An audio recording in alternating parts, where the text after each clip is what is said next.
Voy Xudoyim, mana idish tovoqlardan o'zingizni sevishga hayotda vaqt bo'lmaydi-da. Yana psixologlar o'zingga vaqt ajrat, o'zingni sev deydi. Nima bila, ular uyda odamlar oshqozon ishlamaydi. Bizlarda har kuni katta tovuq chiqadi. Yechakda ishlagandan keyin, tekin ishchi bo'lgandan keyin kunda nasib tashlaydi, kunda tozalaysan-da.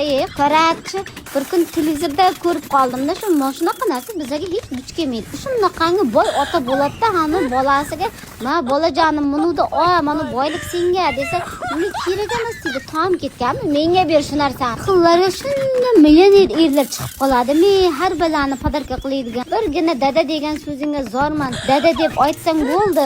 Men mana shu narsadan hammasi senga deydi. Shu menga aytsa bo'ladi, hech men oldimdan chiqmaydi. Otajon deb jaraman. Men oldimdan faqat uy tozalash chiqadi, kasa tovoq chiqadi, bolalarimni po'q pampers chiqadi, erimni so'kish chiqadi. Boshqa narsa chiqmaydi. Selardan nima chiqadi? Men hayron qolaman. Qaytib odamlar oldida shunaqa boyliklar chiqib qolaveradi. Tavba.